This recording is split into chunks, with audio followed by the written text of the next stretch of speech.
જો મિત્રો આપણે લેક્ચર નંબર 11 ની અંદર કેટલાક જે મુદ્દા ભણ્યા હતા એની વાત કરી લઈએ તો સૌથી પહેલા આપણે અર્ધપારગમ્ય પડદો એટલે શું ભણ્યા હતા, બરોબર, એની વ્યાખ્યા ભણ્યા હતા। પછી અર્ધપારગમ્ય પડદાના ઉદાહરણો ભણ્યા હતા। એના પછી ઉત્તમ અર્ધપારગમ્ય પડદાનું ઉદાહરણ આપ્યું હતું। એના પછી અભિસરણ અને દૈનિક જીવનમાં અભિસરણની ઘટનાના ઉદાહરણો આપણે ભણ્યા હતા। એના પછી અભિસરણની ઘટના દરમિયાન અર્ધપારગમ્ય પડદામાંથી દ્રાવણમાંના કયા ઘટકોનું કઈ દિશામાં વહન થાય છે, આ મહત્વનો પ્રશ્ન છે। તો અભિસરણની ઘટનામાં દ્રાવણમાંના દ્રાવકના અથવા તો નાના કદ ધરાવતા કણોનું ઓછી સાંદ્રતાથી વધુ સાંદ્રતા તરફ વહન થાય છે, આ ખાસ યાદ રાખજો। એના પછી દ્રાવણનું અભિસરણ દબાણ આપણે કેવી રીતે માપવાનું હતું તો એના માટે મેં આકૃતિ દોરીને સમજાવ્યું હતું કે બે પાત્ર, એમાં વચ્ચે અર્ધપારગમ્ય પડદો, એક બાજુ શુદ્ધ દ્રાવક અને બીજી બાજુ એમાંથી બનાવેલું દ્રાવણ। હવે અહીંયા અભિસરણની ઘટના ઉદ્ભવશે એટલે દ્રાવકમાંથી દ્રાવણ તરફ પ્રવાહ શરૂ થાય, દ્રાવણવાળી સપાટી ઉપર જાય, દ્રાવકવાળી સપાટી નીચે આવે, તો આપણે એ સપાટીને ઉપર નીચે જતી રોકવા માટે જે બાહ્ય દબાણ લગાડવું પડે એ બાહ્ય દબાણને એનું અભિસરણ, જે તે દ્રાવણનું અભિસરણ દબાણ કહેવાય। હવે કોઈ પણ દ્રાવણના અભિસરણ દબાણનું મૂલ્ય કેટલું હોય, જોજો આ બહુ જ મહત્વનો પ્રશ્ન છે। તો કોઈ પણ દ્રાવણના અભિસરણ દબાણનું મૂલ્ય તે દ્રાવણમાં ઓગળેલો દ્રાવ્ય પદાર્થ દ્રાવણના તાપમાન જેટલા જ તાપમાને વાયુ અવસ્થા ધારણ કરે ત્યારે એ વાયુ અવસ્થા દ્વારા લાગતા દબાણ જેટલું હોય છે। ફરીથી રિપીટ કરું છું, દ્રાવણનું અભિસરણ દબાણ દ્રાવણમાં ઓગળેલો દ્રાવ્ય પદાર્થ દ્રાવણના તાપમાન જેટલા જ તાપમાને દ્રાવણના કદ જેટલું કદ ધરાવતી વાયુ અવસ્થા ધારણ કરે ત્યારે એ વાયુ અવસ્થા વડે લાગતા દબાણ જેટલું હોય છે। હવે એના પછી આપણે દ્રાવણના અભિસરણ દબાણનું સૂત્ર તારવ્યું હતું। એ સૂત્રમાં આપણે એ બોઘા એટલે કે એવોગેડ્રો, બોયલ અને ગેલ્યુશેકના નિયમોનું વાત કરી હતી। એનાથી આગળ જઈએ તો આપણે ચારે નિયમો લખ્યા હતા। વોન ટોફનો નિયમ, હવે જો વોન ટોફ અને ફેફરના મત મુજબ દ્રાવણમાં દ્રાવ્યના કણો વાયુના કણોની જેમ વર્તે છે, એટલે કે વાયુની જેમ વર્તે છે, આથી આપણે એને વાયુના નિયમો લાગુ પાડી શકીએ, બરોબર, વાયુના નિયમો લાગુ પાડી શકીએ છીએ। અને એના આધારે જ આપણે એનું સૂત્ર તારવ્યું હતું। એ સૂત્ર હતું પાઈ બરાબર CRT અથવા C ની જગ્યાએ M/V લખી શકીએ એટલે નવું સૂત્ર થઈ જાય। પાઈ બરાબર MRT/V, પણ પાછું M ની જગ્યાએ મોલારિટીની જગ્યાએ પાછું લખી શકીએ દળ ભાગ્યા મોલની જગ્યાએ લખી શકીએ દળ ભાગ્યા આણ્વીય દળ, એટલે નવું સૂત્ર થઈ જાય પાઈ બરાબર WRT/MV, બરોબર, જ્યાં M2V ઉપર એ 2, WRT માં W2 અને MV ની જગ્યાએ આપણે MW2 લખીશું કારણ કે M એટલે મોલારિટીની સંજ્ઞા છે, એટલે ત્યાં આપણે ઉપયોગ કરીશું આનો MW2 નો, બરોબર। એ સૂત્ર તાર્યું હતું, એના આધારે અભિસરણ દબાણ માપન કરતા શીખ્યા હતા અને એના આધારે આપણે અજ્ઞાત પદાર્થનું આણ્વીય દળ શોધવાની રીત પણ શીખી ગયા હતા। જે સૂત્ર મળે છે એમાં MW2 ને સૂત્રનો કરતા કરી દેવાનું છે। હવે એના પછી અત્યાર સુધી આ પાઠમાં આપણે ચાર અજ્ઞાત પદાર્થનું આણ્વીય દળ શોધવાની ચાર રીતો શીખ્યા હતા। સૌથી પહેલી બાષ્પ દબાણમાં ઘટાડાના માપનના આધારે, દ્રાવણના બાષ્પ દબાણના ઘટાડાના માપનના આધારે, પછી ઉત્કલન બિંદુ ઉન્નયનના આધારે, પછી ઠાર બિંદુ અવનયનના આધારે અને છેલ્લું અભિસરણ દબાણ માપનના આધારે। આ ચારે પૈકી અભિસરણ દબાણ માપનની પદ્ધતિ સર્વશ્રેષ્ઠ છે એ આપણે અહીંયા પુરવાર કરવાનું છે। તો એમાં જો આ ચારે ચારમાં જો એમાં ચાર મુદ્દા આપણે લખીશું, 3 મુદ્દા। તો સૌથી પહેલી 3 પદ્ધતિઓ છે એમાં તફાવત આવે છે। જો સાપેક્ષ બાષ્પ દબાણમાં સાપેક્ષ ઘટાડો એટલે પહેલું પ્રારંભિક બાષ્પ દબાણ અને અંતિમ બાષ્પ દબાણ, એના ઉત્કલન બિંદુ ઉન્નયન એટલે કે દ્રાવકનું ઉત્કલન બિંદુ અને દ્રાવણનું ઉત્કલન બિંદુનો તફાવત, ઠાર બિંદુ અવનયનમાં પણ દ્રાવણનું ઉત્કલન બિંદુ અને ઠાર બિંદુ અને દ્રાવકના ઠાર બિંદુનો તફાવત, એમ તો આપણે બે વખત પ્રયોગ કરવો પડે। પહેલું દ્રાવકનું બાષ્પ દબાણ કાં તો ઠાર બિંદુ કાં તો ઉત્કલન બિંદુ નોંધવું પડે, પછી એમાં યોગ્ય માત્રામાં દ્રાવ્ય પદાર્થ ઓગાળી બનતા દ્રાવણનું ઉત્કલન બિંદુ અથવા ઠાર બિંદુ અથવા બાષ્પ દબાણ નોંધવું પડે, અને આ બે પ્રયોગો દરમિયાન ક્યાંક નાની અમથી ચૂક થઈ જાય, ક્યાંક નાની ભૂલ થઈ જાય તો આપણો જવાબ ખોટો પડે। એટલે પહેલું મર્યાદા એ છે પહેલી 3 રીતોની કે એના આધારે આપણે ચોક્કસ આણ્વીય દળ નક્કી કરી શકીએ નહીં।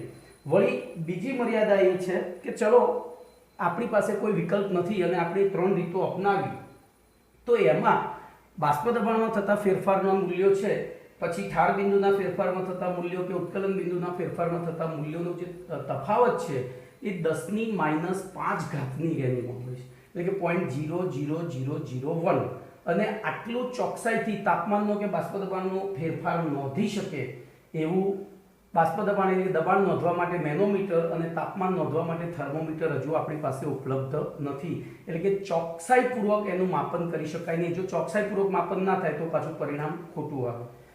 ત્રીજું, હવે એની સામે અભિસરણ દબાણનો ફાયદો શું છે? તો અભિસરણ દબાણમાં જ્યારે અભિસરણ દબાણ માપીએ આપણે તો શુદ્ધ દ્રાવક અને દ્રાવણના અભિસરણ દબાણ જે છે એનો તફાવત 10⁻³ ઘાતની રેન્જમાં આવે છે, એટલે કે પેલા કરતાં 100 ગણો ઓછો છે. અને 100 ગણો ઓછો તફાવત હોય તો આપણે 100 ગણો વધારે તફાવત છે, ઓછો નહીં, એટલે આપણે એને ચોકસાઈથી માપી શકીએ છીએ. અને ચોથું કારણ હતું, ખાસ કરીને આપણે જૈવ રસાયણ વિજ્ઞાનની અંદર કેટલાક જૈવિક અણુઓના આણ્વીય દળ નક્કી કરવા પડતા હોય છે, જેમ કે DNA, RNA, પ્રોટીન, વિટામિન બધાના. અને આ બધા જૈવિક અણુઓ પોલિમર અણુઓ છે, એટલે એમના આણ્વીય દળ ખૂબ જ વિરાટ હોય. સામે જઈએ તો આ જૈવિક અણુઓ પાછા 10 થી 60 ડિગ્રી સેલ્સિયસની તાપમાન ગાળામાં જ કામ કરી શકતા હોય છે. 10 થી 60 ડિગ્રી સેલ્સિયસના તાપમાન ગાળામાં જે લોકો જીવિત રહે છે, 60 ડિગ્રીથી ઉપર એમનું વિઘટન થઈ જાય છે, જ્યારે 10 ડિગ્રીથી નીચા તાપમાને સંકુચિત થઈ અથવા તો એમનું સુયોજન થઈ જાય છે. અને આવી પરિસ્થિતિમાં જો આપણે પેલા 3 પ્રયોગો લઈએ, બાષ્પ દબાણ માપન, ઉત્કલન બિંદુ માપન કે ઠાર બિંદુ માપન, તો એમાં આપણે એ જે દ્રાવણ બને છે દ્રાવણને ગરમ કે ઠંડુ કરવું પડતું હોય છે. અને ગરમ કે ઠંડુ કરતા એના જે અંદર દ્રાવ્ય પદાર્થ તરીકે આપણે જૈવિક અણુઓ લીધા છે એમનું સુયોજન કે વિયોજન થઈ જાય અને આપણને સાચું આણ્વીય દળ મળે નહીં. બરોબર. આમ આ પેલા 4ના જે ઉપરના 3 છે એના જે આ માઇનસ પોઈન્ટ છે, એમની જે મર્યાદાઓ છે, એ જ મર્યાદાઓ અભિસરણ દબાણ માપનની ઉપયોગિતા થઈ જાય છે. અને એના કારણે આપણે કોઈ પણ અજ્ઞાત પદાર્થ જ્યારે મળતો હોય છે ત્યારે મોટા ભાગે આણ્વીય દળ નક્કી કરવા માટે અભિસરણ દબાણ માપન પદ્ધતિનો ઉપયોગ કરીએ છીએ. ઓકે, તો આટલે સુધી આપણે ગઈકાલે ભણ્યા હતા. હવે આપણો પ્રશ્ન નંબર 49ની વાત કરીએ. તો પ્રશ્ન નંબર 49માં 3 વ્યાખ્યાઓ આપવાની છે સમઅભિસારી દ્રાવણો. પછી હું અહીંયા બીજી એક વધારાની લખીશ, સમદાબી દ્રાવણો. પછી ત્રીજી વ્યાખ્યા છે હાઇપોટોનિક અને હાઇપરટોનિક.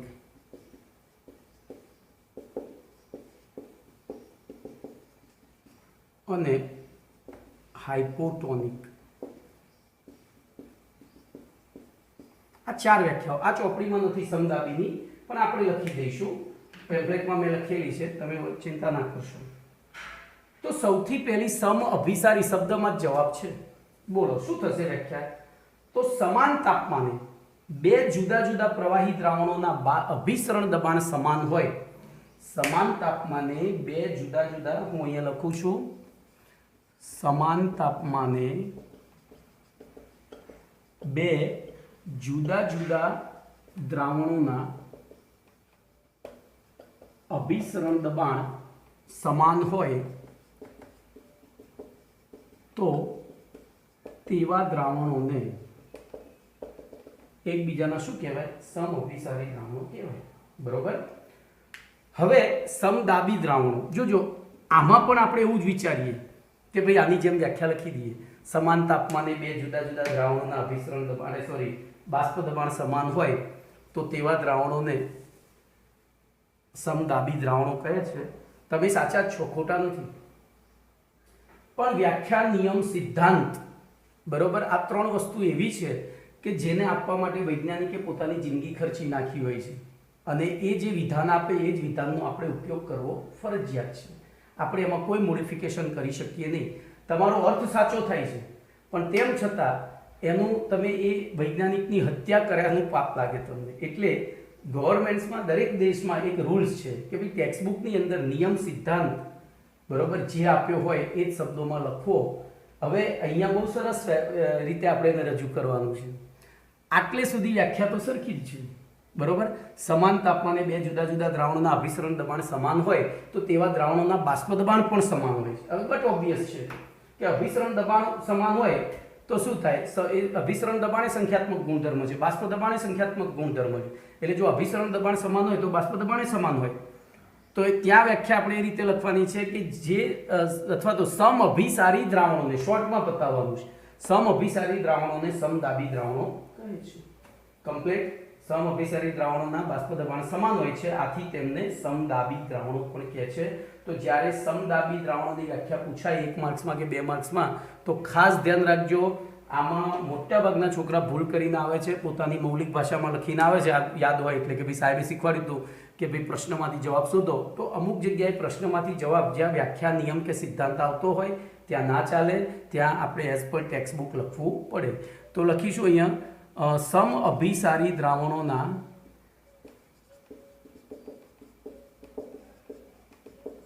બાષ્પ દબાણ પણ સમાન હોય છે, આથી આવા દ્રાવણોને સમદાબી દ્રાવણો પણ કહે છે. આવા દ્રાવણોને સમદાબી દ્રાવણો પણ કહે છે. ચલો એના પછી આપણે એના એક ઉદાહરણની વાત કરીશું. તો ધ્યાન રાખજો, ઉદાહરણ હું અહીંયા હાઇપોટોનિકની વ્યાખ્યા પછી આપીશ.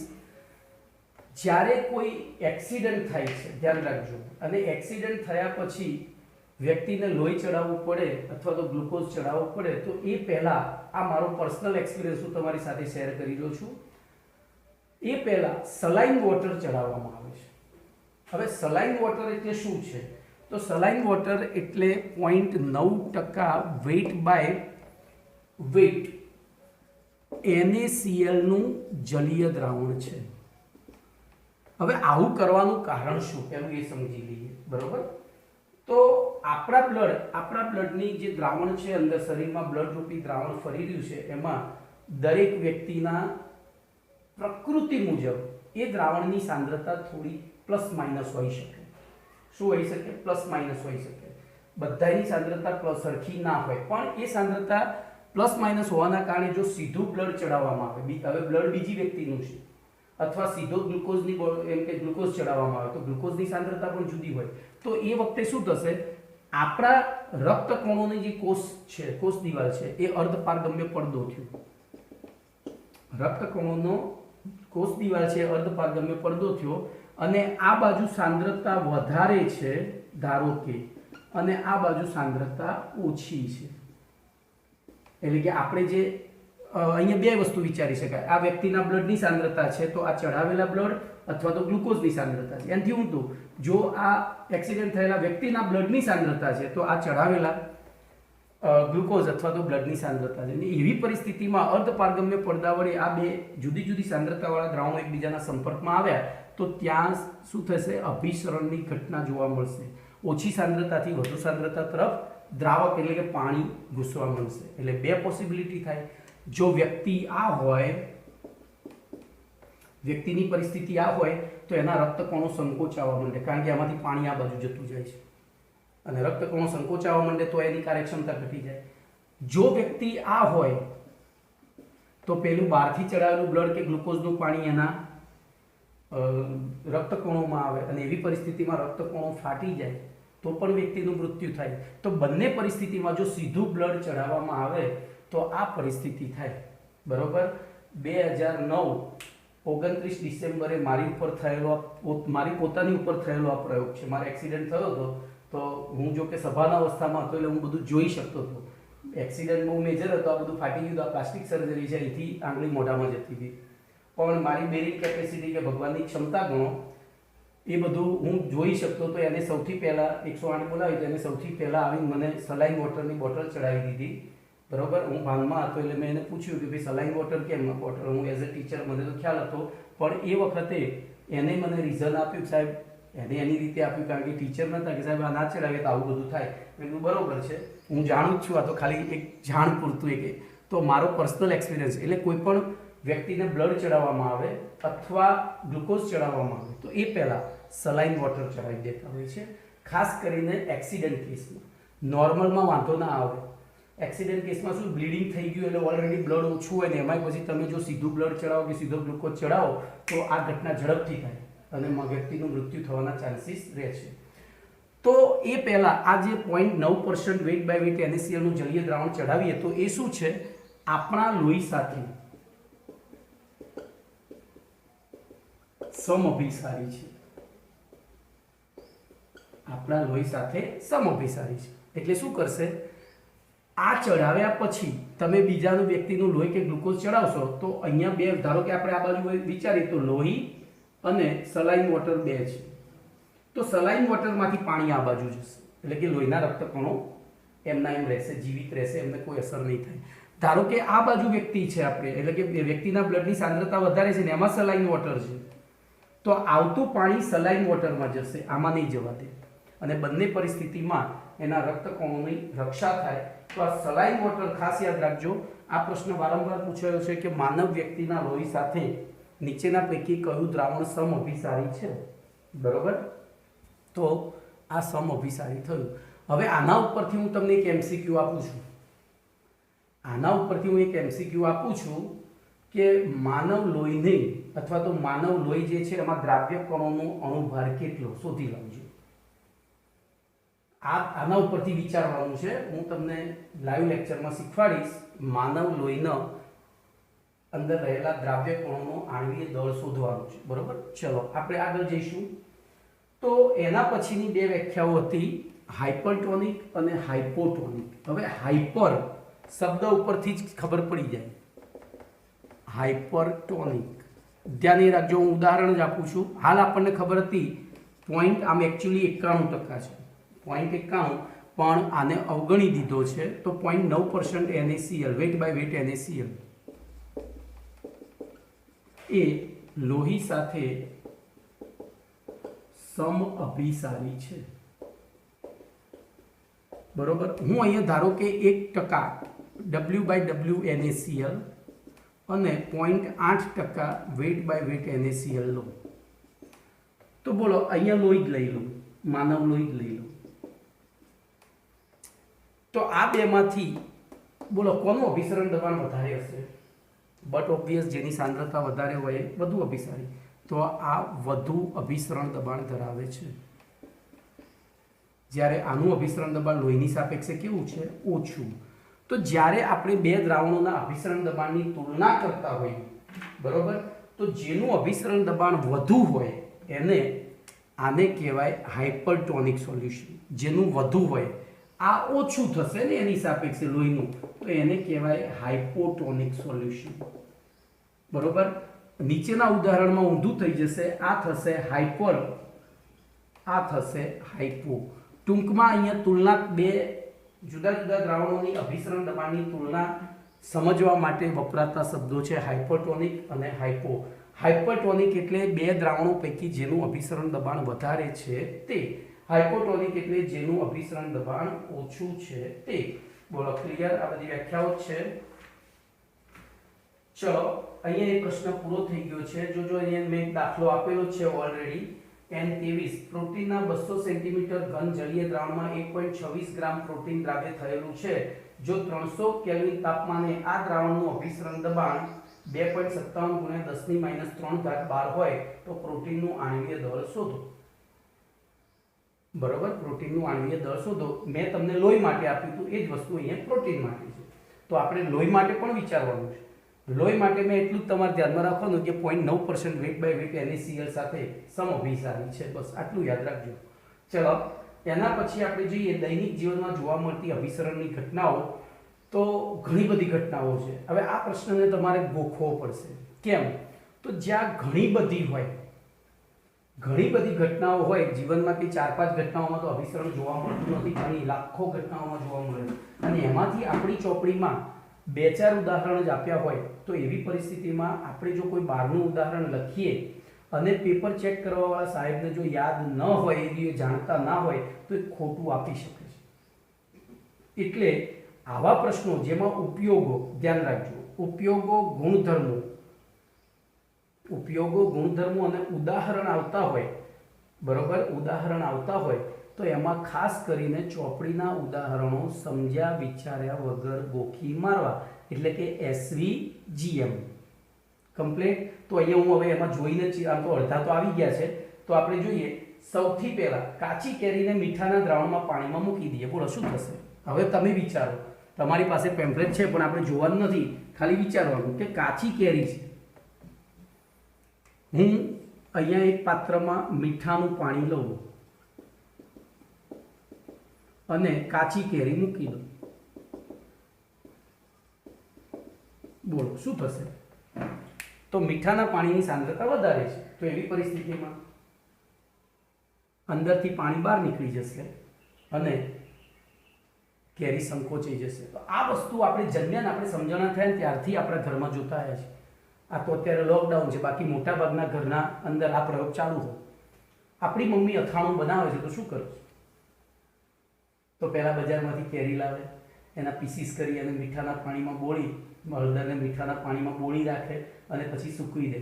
તો જો એ સુકાય ને એટલે સંકોચાઈ જાય છે. તો કેમ સંકોચાયા છે?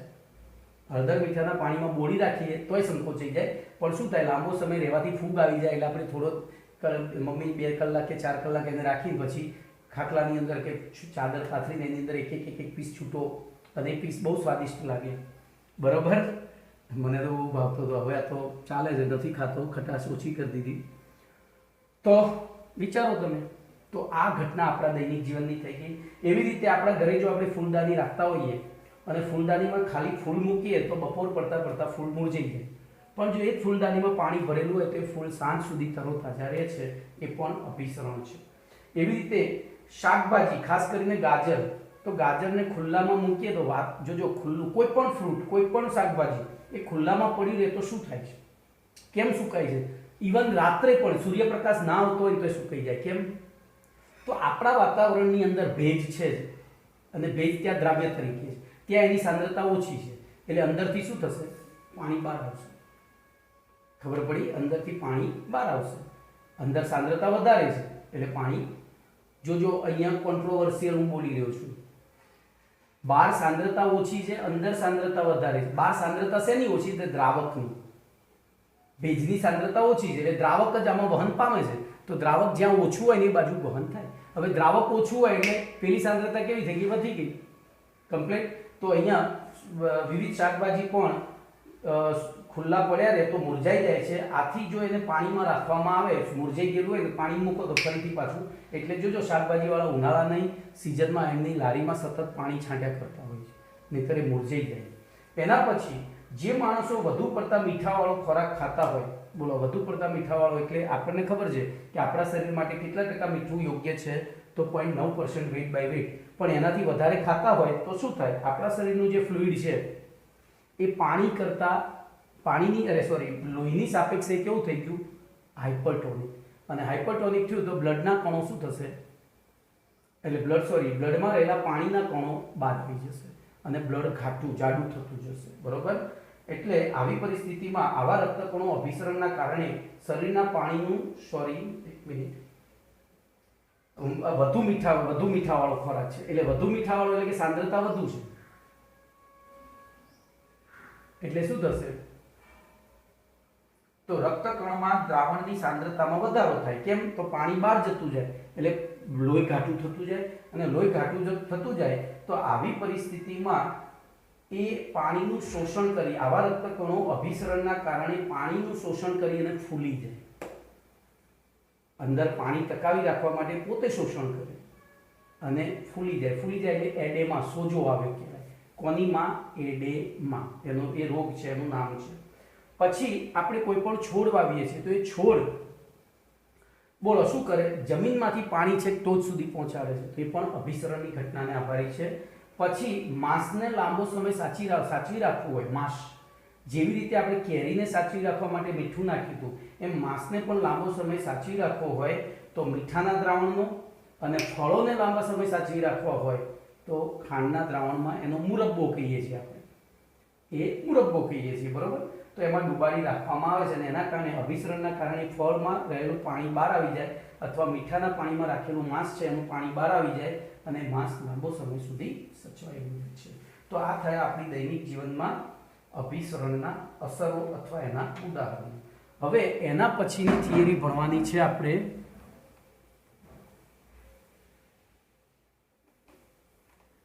રિવર્સ ઓસ્મોસિસ આપણા બધાના ઘરે અત્યારે હાલ પાણી શુદ્ધિકરણનો પ્લાન્ટ છે, જેને આપણે આરો પ્લાન્ટ કહીએ છીએ. શું કહીએ છીએ?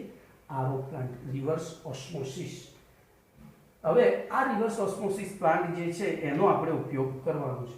એક મિનિટ, હું જરા મારું અભિસરણ થઈ ગયું જુઓ.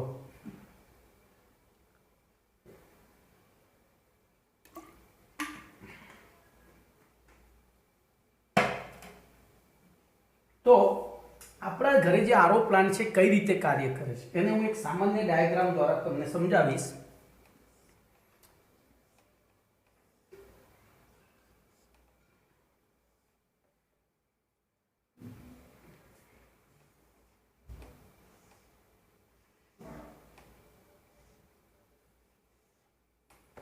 બરોબર.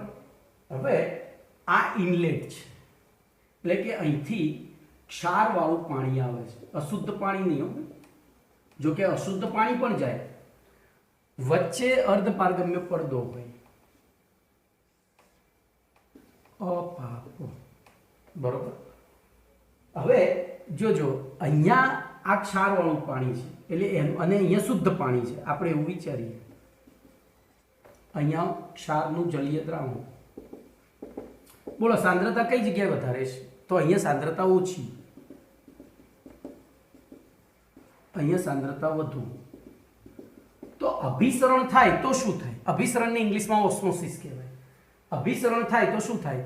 તો અહીંયા ધ્યાન રાખજો, અભિસરણ વખતે અહીંથી ઓછી સાંદ્રતાથી વધુ સાંદ્રતા તરફ પાણીના અણુઓ જાય. પણ આપણે તો શું કરવું છે? ક્ષારવાળા પાણીનું શુદ્ધિકરણ કરવું છે. એટલે શું કરે છે? અહીંયા વચ્ચે પંપ લગાવીને, જોજો તમારા આરો પ્લાન્ટમાં એક પંપ હશે, સ્વિચ ચાલુ કરશો ને અવાજ આવતો હોય એનો. એ પંપ આ પાણીને દબાણ આપે. એટલે જો આપણે આગળ આવ્યું હતું કે અભિસરણની ઘટનાને આપવા માટે અટકાવવા માટે ચોક્કસ દબાણ આપીએ તો અટકી જાય, પણ એ ચોક્કસ દબાણથી વધારે દબાણ આપીએ તો શું થાય? તો આ દિશા ઉલટી થઈ જાય, આ દિશા ઉલટી થઈ જાય. હવે અભિસરણને ઓસ્મોસિસ કહે છે. બરોબર, આ ઓસ્મોસિસની ઘટના હતી. તો આ શું થયું? પ્રતિ અભિસરણ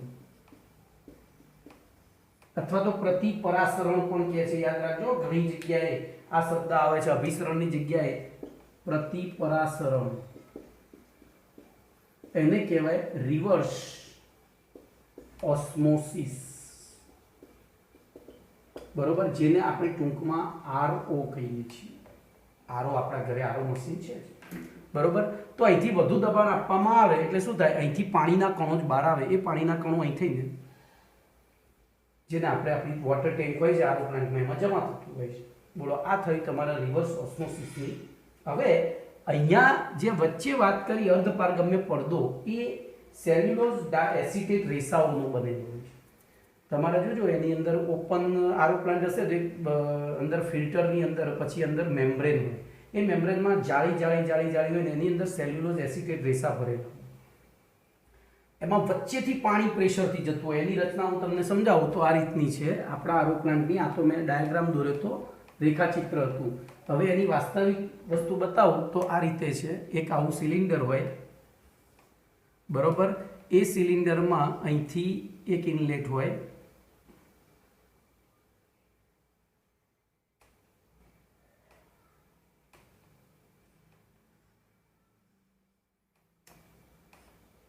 બરોબર. અહીંયા એક આખું આવું એક ફિલ્ટર હોય જેને મેમ્બ્રેન કહેવાય.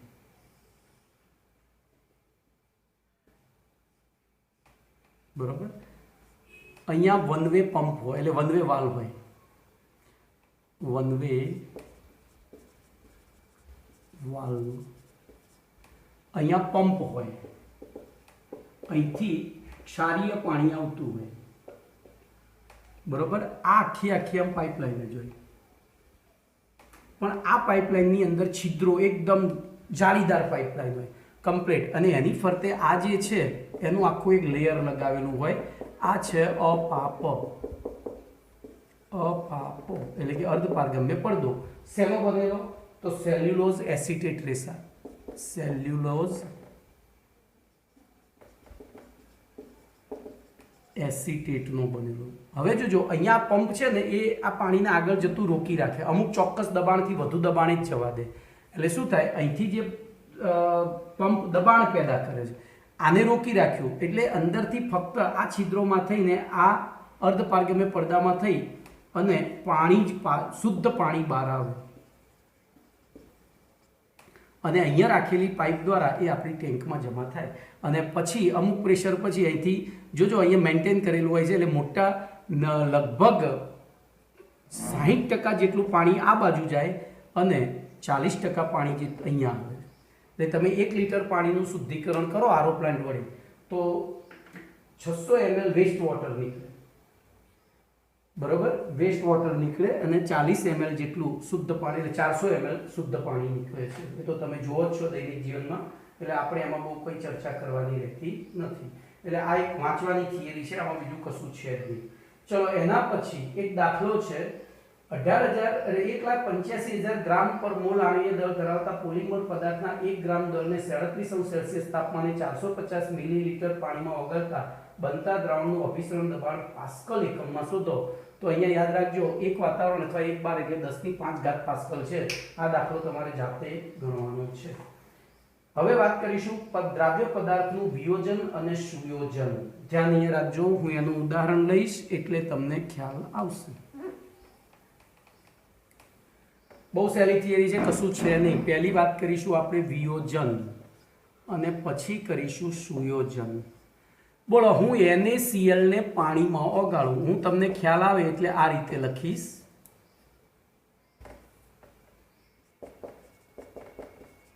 શું થશે તો Na+ જો હંમેશા આપણને ખબર છે ઋણ વીજભાર ધન વીજભાર તરફ આકર્ષણ છે, એટલે અહીંયા Na+, H+ અને OH- ને આકર્ષે. સોરી, અહીંયા મેં ભૂલ કરી છે. આ આની તરફ આકર્ષાશે, આ આની તરફ આકર્ષાશે અને જલીય દ્રાવણ જે બનશે એમાં આપણને Na+, Cl-, H+, OH- નું મિશ્રણ અને બીજું અવિયોજિત પાણી પણ હશે. કેમ તો અહીંયા આપણે 1 લીટર પાણી લીધું હોય તેમાં 55.55 મોલ પાણી હોય અને 1 મોલ NaCl લીધો હોય તો 1 મોલ જ પાણીનું વિયોજન કરશે, બાકી 1 મોલનું જ કરશે, બાકીનું પડ્યું રહેશે. એટલે કે અહીંયા 54.55 મોલ પાણી પડ્યું રહ્યું હશે. તો આ પ્રક્રિયાને વિયોજન કહેવાય, દ્રાવણમાં દ્રાવ્ય પદાર્થનું વિયોજન.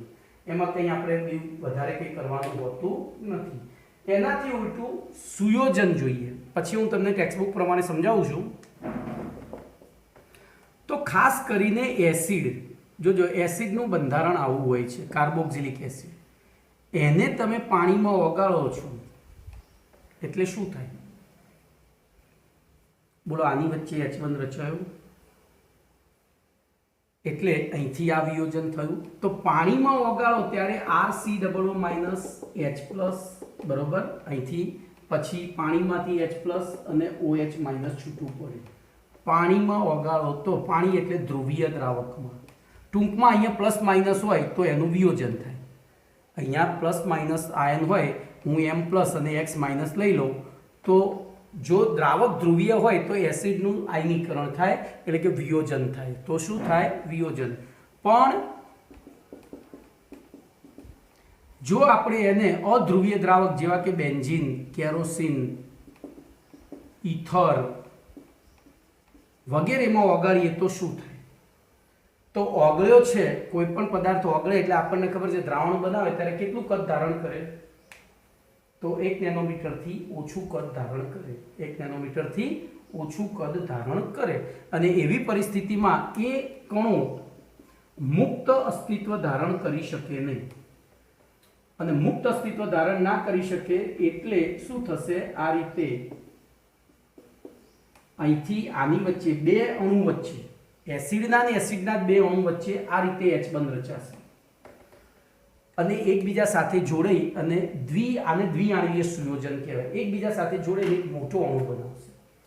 તો જો દ્રાવ્ય કણો એના આયનોમાં વિયોજિત થતા હોય તો એને વિયોજન, અને એની જગ્યાએ દ્રાવ્ય કણો સુયોજિત થતા હોય તો એને સુયોજન. પણ હવે પ્રશ્ન એ થાય છે કે દ્રાવ્ય કણોનું વિયોજન ક્યારે થાય? તો જ્યારે ધ્રુવીય દ્રાવ્ય પદાર્થને ધ્રુવીય દ્રાવકમાં ઓગાળવામાં આવે. પાણી ધ્રુવીય દ્રાવક છે, ધ્રુવીય પદાર્થને ધ્રુવીય દ્રાવકમાં ઓગાળવામાં આવે ત્યારે એનું વિયોજન થાય. ફરીથી આ પણ ધ્રુવીય છે અને આ પણ ધ્રુવીય છે, તો એ વખતે પણ વિયોજન થયું. પણ ધ્રુવીય પદાર્થને અધ્રુવીય દ્રાવકમાં ઓગાળવામાં આવે તો તમારા મનમાં પ્રશ્ન થશે કે સાહેબ આપણે તો એવું ભણ્યા હતા કે ધ્રુવીય પદાર્થો ધ્રુવીયમાં અને અધ્રુવીયમાં ઓગળે છે, તો પછી આ ધ્રુવીય અધ્રુવીયમાં કઈ રીતે ઓગળ્યો? તો આપણી એક મર્યાદા છે કે આપણે આખી થિયરી ક્યાંય ભણતા જ નથી. તમે સ્ટુડન્ટ કાળમાં આખી થિયરી ક્યાંય ભણતા નથી. આમાં એક બીજી વસ્તુ પણ આવે, કાર્બનિક પદાર્થો કાર્બનિક દ્રાવકમાં ઓગળે, એક જ સમાજના થયા. કાર્બનિક પદાર્થો કાર્બનિક દ્રાવકમાં ઓગળે છે, બરોબર? તો એવી પરિસ્થિતિમાં આ પણ કાર્બનિક છે, બેન્ઝીન કેરોસીન પણ કાર્બનિક છે, એટલે ઓગળે પણ માત્રા પ્લસ માઇનસ હોય, તો એટલે આ ઓગળ્યા છે, બરોબર? તો જોજો આ જ વસ્તુ પાછી NaCl ને જ્યારે બેન્ઝીનમાં ઓગાળવામાં આવે ને તો એ થાય છે. NaCl ને બેન્ઝીનમાં ઓગાળો ને ત્યારે સુયોજન થાય. એ કેમ સુયોજન થયું છે? તો બેન્ઝીનમાં એક તો બહુ ઓછી માત્રામાં ઓગળે છે. આપણે બળજબરી એવું આપણે દ્રાવ્યતા કેટલી છે એનાથી મતલબ નથી, જે ઓગળે એની અંદર પ્રયોગ કરવાનો છે. તો એ ઓગળ્યા પછી Na+ અને Cl- છૂટા રહી ના શકે, કારણ કે એમને આકર્ષવા વાળું કોઈ નથી. તો એવી પરિસ્થિતિમાં શું થશે? જે છૂટા પડ્યા ને એ પાછા ક્લસ્ટરિંગ કરશે. આ તો અહીંયા જોડાશે, આમ જોડાશે, પછી આ બીજો જોડાશે, અને એના કારણે જોજો આ યાદ રાખજો, આ MCQ પૂછાઈ ગયેલો છે જી કે નીટમાં. NaCl ને બેન્ઝીનમાં ઓગાળવામાં આવે તો શું મળે? ઓપ્શન NaCl નું જલીય દ્રાવણ, NaCl નું સાચું દ્રાવણ, NaCl નું કલિલ દ્રાવણ, એ અને બી બંને અથવા એક પણ નહીં, તો કલિલ દ્રાવણ મળે, કારણ કે આમાં સુયોજન થયું. સુયોજન થયું એટલે દ્રાવ્ય કણોનું કદ 1 નેનોમીટરથી વધી ગયું. તો આમાં કેમ સુયોજન ના થયું? અરે આમાં કેમ આને સાચું દ્રાવણ ગણ્યું? તો જોજો આ પ્રકૃતિ વિરુદ્ધ હતી. આ કાર્બનિક અકાર્બનિક અને કાર્બનિક. જ્યારે આ કાર્બનિક એટલે આને દ્રાવણ ગણાય છે, અને આમાં દ્રાવ્ય કણો આપણને દેખાતા નથી, આમાં દ્રાવણ ધૂંધળું દેખાય છે, બરોબર? તો આ થયું તમારું દ્રાવ્યનું સુયોજન કે વિયોજન. હવે એના પછી એક પ્રશ્ન છે, તો હું પહેલા ચોપડી પ્રમાણે ચલાવી દઉં આ રીતે, હવે કારણ કે આપણું લેક્ચર પૂરું થવા આવ્યું છે, બહુ વધારે સમય નથી. તો પહેલા હું પેમ્ફલેટ પ્રમાણે દ્રાવ્ય પદાર્થનું સુયોજન વિયોજન તમને સમજાવી દઉં. તો જોજો સામાન્ય રીતે વિદ્યુત વિભાજ્ય પદાર્થોને પાણીમાં ઓગાળવામાં આવે ત્યારે વિદ્યુત વિભાજ્ય પદાર્થનું આયનીકરણ થઈ આયનો ઉત્પન્ન થાય છે. આથી દ્રાવણમાં દ્રાવ્ય કણોની સંખ્યા વધે છે. દાખલા તરીકે પાણીમાં 1 મોલ KCl ઉમેરવામાં આવે, 1 મોલ NaCl લીધો છે, તો 1 મોલ NaCl માંથી 1 મોલ Na અને 1 મોલ Cl આયનો પેદા થાય, એટલે કે ટોટલ દ્રાવ્ય કણોની સંખ્યા કેટલી થઈ ગઈ? 2 મોલ, બરોબર? આથી વિદ્યુત વિભાજ્ય પદાર્થોને પાણીમાં ઓગાળવામાં આવે ત્યારે બનતા દ્રાવણમાં વિદ્યુત વિભાજ્ય પદાર્થના વિયોજન અંશ પ્રમાણે દ્રાવણમાં દ્રાવ્ય કણોની મોલ સંખ્યા દ્રાવણમાં ઓગળેલા દ્રાવ્ય પદાર્થની મોલ સંખ્યા કરતાં હંમેશા વધારે હોય. જોજો અહીંયા હવે આ પ્રબળ વિદ્યુત વિભાજ્ય હતું, એનું 100% આયનીકરણ થયું, એટલે શું થયું? 1 મોલ હતો એના 2 મોલ થયા. આ નિર્બળ વિદ્યુત વિભાજ્ય, ધારો કે આનું 2% આયનીકરણ થાય છે, તો 100 માંથી 2 જ અણુ આ વિયોજન થયા ને, આપણે એવું વિચારીએ તો 100 માંથી 2 નું થયું, એટલે કે 98 પડ્યા રહ્યા. 98 પડ્યા રહ્યા, 2 નું વિયોજન થઈને 2 બીજા કણો પેદા થયા, 4. 2 માંથી 2 2 એટલે 4, એટલે ટોટલ કેટલા થઈ ગયા? 102. ઓગાળ્યા હતા કેટલા? 100. થઈ ગયા કેટલા? 102. એટલે જ્યારે વિયોજન થતું હોય ત્યારે દ્રાવ્ય કણોની સંખ્યા ઓગાળેલા દ્રાવ્ય પદાર્થના મોલની અથવા તો દ્રાવ્ય પદાર્થના કણોની સંખ્યા કરતાં હંમેશા વધારે હોય છે. આથી આવા દ્રાવણના સંખ્યાત્મક ગુણધર્મના મૂલ્યમાં શું થાય? ફેરફાર થાય, અને એ વાસ્તવિક મૂલ્ય કરતાં વધુ હોય છે, એટલે કે સૈદ્ધાંતિક મૂલ્ય કરતાં એ કેવું હોય છે? વધુ. આથી આવા દ્રાવણોના સંખ્યાત્મક ગુણધર્મના આધારે જો જે તે પદાર્થનું આણ્વીય દળ નક્કી કરવામાં આવે તો એ આણ્વીય દળ કેવું મળે આપણને? ખોટું. કારણ કે સંખ્યાત્મક આપણે એવું માનીએ કે મેં કાર્બોક્સિલિક એસિડના 1 મોલ ઓગાળ્યા છે, પણ વાસ્તવમાં અંદર 1 મોલ કરતાં વધારે કણો પેદા થયા છે. તમે સૈદ્ધાંતિક ગણતરી શેને આધારે કરશો? 1 મોલના આધારે, બરોબર? અને એના માટે આ સુયોજન કે વિયોજન સમજવું જરૂરી છે. ચલો એ જ રીતે સુયોજન, તો સુયોજનમાં પણ એ જ વસ્તુ સમજાવવાની છે. જોઈએ તો ધ્રુવીય દ્રાવ્ય પદાર્થને અધ્રુવીય દ્રાવકમાં ઓગાળવામાં આવે ત્યારે ધ્રુવીય દ્રાવ્ય પદાર્થના એકથી વધુ અણુઓ એકબીજા સાથે જોડાઈ મોટો કણ બનાવે છે, અને આ ઘટનાને દ્રાવ્ય પદાર્થનું સુયોજન કહે છે. આથી દ્રાવણમાં દ્રાવ્યના કણોની સંખ્યા ઘટે છે. જોજો અહીંયા હું વિચારું તો મેં 1 મોલ એસિડ લીધો હોય, બેન્ઝીનમાં ઓગાળ્યો હોય, અને એમાંથી ધારો કે 1 મોલ નહીં, આપણે 100 અણુ લઈએ, એમાંથી ધારો કે 10 અણુઓનું દ્વિઆણ્વીય સુયોજન થયું, એટલે કે 10 અણુ એકબીજા સાથે જોડાઈને 5 અણુ બનાવી દીધા, 5 કણ બનાવ્યા. આપણે એવું ધારીને ચાલીએ કે ભાઈ 100 હતા, પણ વાસ્તવમાં કેટલા થઈ ગયા? 95. તો અહીંયા પણ આપણને સાચો આણ્વીય દળ મળે નહીં. અહીંયા પણ આપણે જ્યારે એનું સાચી દળ શોધવા જઈએ તો મળતું નથી. આથી દ્રાવણના સંખ્યાત્મક ગુણધર્મોનો ઉપયોગ કરી અને કોઈપણ અજ્ઞાત પદાર્થનું જે આણ્વીય દળ નક્કી કરવામાં આવ્યું છે એને એક નવું નામ આપ્યું છે. કેમ ભાઈ નવું નામ આપ્યું? તો એ સાચું હોય પણ શકે, ના પણ હોય, આપણને ખબર નથી. તો એને નવું નામ આપ્યું છે અસામાન્ય આણ્વીય દળ. તો અસામાન્ય આણ્વીય દળની વ્યાખ્યા શું? તો દ્રાવણના સંખ્યાત્મક ગુણધર્મોનો ઉપયોગ કરી દ્રાવણમાં ઓગળેલા દ્રાવ્ય પદાર્થના નક્કી કરેલા આણ્વીય દળને શું કહે છે? અસામાન્ય આણ્વીય દળ. હવે આ અસામાન્ય આણ્વીય દળ ઉપરથી સાચું આણ્વીય દળ શોધવું હોય તો શું કરવું? તો એના પછી આગળનો એક પ્રશ્ન આવે છે. આપણે એ પ્રશ્નની ટૂંકમાં ચર્ચા કરી લઈશું, કારણ કે પ્રશ્ન ટૂંકો છે, બહુ ટેન્શન ના લેશો.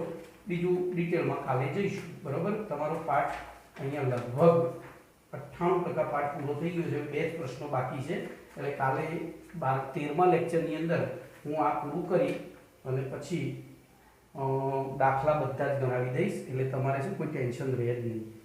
ઓકે, દાખલા બધા જ ગણાવી અને મૂકી દઈશ ગ્રુપમાં, સમજાવીને લેક્ચર જ મૂકીશ. એમનેમ ગણેલા દાખલા નહીં મૂકું, હું આખા અહીંયા ગણતો જઈશ અને તમારે લેક્ચર બનશે આખું. ચલો, તો અહીંયા આપણે દ્રાવણના સંખ્યાત્મક ગુણધર્મોનો ઉપયોગ કરી અને જે આણ્વીય દળ નક્કી કરીએ છીએ એ આણ્વીય દળને શું નામ આપ્યું? અસામાન્ય આણ્વીય દળ.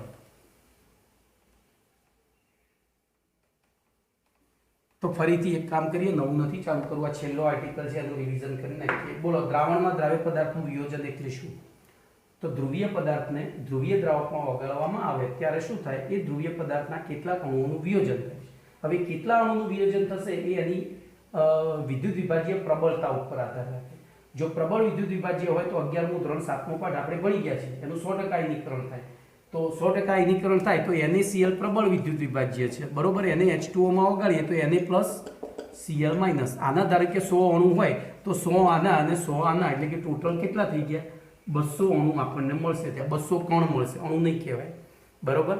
તો એવી પરિસ્થિતિમાં આપણે એના સંખ્યાત્મક, આપણે તો એવું ગણતરી કરીને ચાલે કે ભાઈ મેં તો 100 જ વગાડ્યા હતા, પણ વાસ્તવમાં અંદર 200 થયા છે. એટલે આપણી ગણતરી 100 ઉપર આધારિત હશે. 100 ઉપર આધારિત હશે તો આપણને સાચો જવાબ, એટલે કે એનું આણ્વીય દળ સાચું મળશે નહીં. એ જ વસ્તુ એસિડની લઈએ તો એસિડને જ્યારે બેન્ઝીનમાં ઓગાળીએ તો એમાંના કેટલાક અણુઓનું આ રીતે સુયોજન થાય છે. કેટલાક અણુઓનું આ રીતે સુયોજન થાય છે. અને સુયોજન થવાથી ધારો કે મેં 100 અણુ લીધા છે, એમાંથી 10 અણુઓનું સુયોજન થયું તો આ કેટલા પડ્યા રહ્યા? 90. અને 10નું સુયોજન થયું તો 10નું એટલે 5 ભેગા થઈને 5 + 5 એટલે ટોટલ બે બાજુથી 5 ભેગા થઈ ત્યારે આપણને એક સુયોજિત અણુ એટલે આ 5 જ મળશે. ખબર પડી? જોજો, આ કેમિસ્ટ્રી છે. 5 + 5 = 5 જ થાય. ભૂગા કાઢી નાખે. 5 અણુ આવા અને 5 અણુ આવા, બે જોડાઈ ગયા તો ટોટલ બન્યા કેટલા? 5 કણ. આ અણુ છે, આ અણુ છે, અને જોડાઈ જાય તો 5 કણ જ બને. બરોબર? તો એ થયું સુયોજન. અને સુયોજનમાં પણ આપણે એવી ગણતરી પકડીને ચાલીશું કે ભાઈ મેં 100 ઓગાળ્યા હતા, વાસ્તવમાં અહીંયા કેટલા થઈ ગયા? 90 + 5. એટલે ત્યાં આપણને સાચું આણ્વીય દળ મળતું નથી. અને આવા આણ્વીય દળને આપણે અસામાન્ય આણ્વીય દળ કહીએ છીએ. ઓકે, તો આટલે સુધી રાખું છું. 13મા લેક્ચરમાં આપણો પાઠ પૂરો થઈ જશે અને દાખલા ચાલુ થઈ જશે. બરોબર? બધી જ ચર્ચાઓ આપણે પૂરી કરીશું. ભાઈ તૈયારી રાખજો. રવિવારે તમારી એક્ઝામ હશે. બરોબર? એટલી તૈયારી રાખજો આ પાઠની.